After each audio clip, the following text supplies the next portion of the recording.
मायापुर नवोदीप से पांडेश्वर के सोनपुर ग्राम में पहुंचा चरण पादुका। पांडेश्वर विधानसभा के सोनपुर ग्राम में बने नवनिर्मित मंदिर में मायापुर नवोदीप से चरण पादुका शुक्रवार को लाया गया। पांडेश्वर हरिपुर एमएलए ऑफिस से ढोल नगाड़े के साथ चरण पादुका को मंदिर में ले जाया गया। आपको बताते चले कि मंदिर का उद्घाटन 2 जून को किया गया।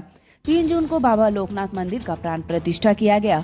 इसके बाद मंदिर में हवन यज्ञ पूजा अर्चना लगातार किया जा रहा था और आज शुक्रवार को चरण पादुका मंदिर में लाया गया।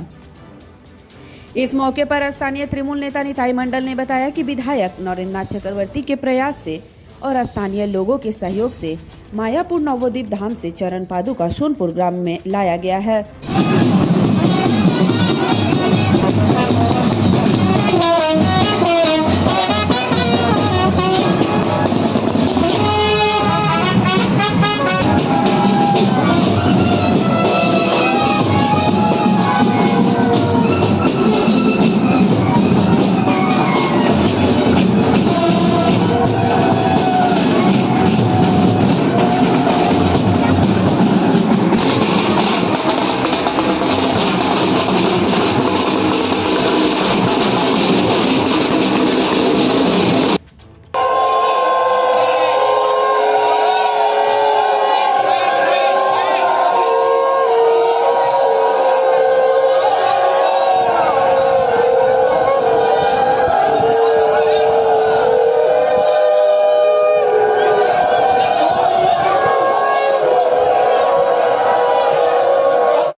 দেখুন, সোনপুর আলাদা গ্রাম, বাজারি আলাদা গ্রাম।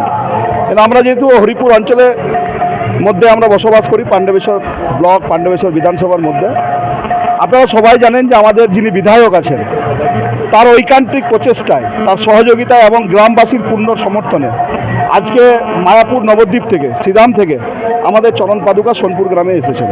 বিধায়ক মহাশয়ের সহযোগিতায়, গ্রামবাসীর পূর্ণ সহযোগিতায়, ঐকান্তিক ইচ্ছায় আজকে সোনপুর গ্রামে নবদ্বীপ ধাম থেকে আমাদের চরণ পাদুকা এসেছে।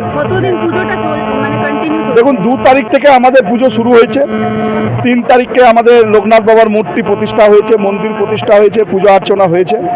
তারপর আমাদের 24 প্রহর ব্যাপী অখণ্ড নাম আমাদের 24 ঘন্টা ধরে চলছে এবং আজকে আমাদের চরণ পাদুকা এলেন, তার ভোগ আরতি। আর সবদিকে বিশেষ, বেনারসের ঘাটে যেভাবে সন্ধ্যা আরতি হয়, আজকে সন্ধ্যে 6:30টায় আপনারা লোকনাথ বাবার মন্দির থেকে যেখানে চরণ পাদুকা থাকবেন সেইখান পর্যন্ত আজকে বেনারসের আদলে আজকে আমাদের এখানে সন্ধ্যা আরতি হবে। সবাই শান্তিতে থাকুক, ভালো থাকুক, সুস্থ থাকুক। যারা সমাজকে ভাঙার চেষ্টা করছে, আমি চরণ পাদুকা, শ্রী শ্রী চরণ পাদুকার কাছে আবেদন করব যে তাদেরও যাতে একটু মতিভ্রম দেয়, যাতে তাদের মাথা ঠিক থাকে এবং সমাজকে না দুটুকরো করে, সমাজকে সবাইকে নিয়ে সামাজিক দায়বদ্ধতাকে পালন করার জন্য, সমাজে সামাজিকভাবে তাদেরকে বিভক্ত না করে সবাইকে একসাথে নিয়ে সমাজ গড়ার জন্য যা যা করার দরকার করুক। আমার নাম নিতাই মণ্ডল।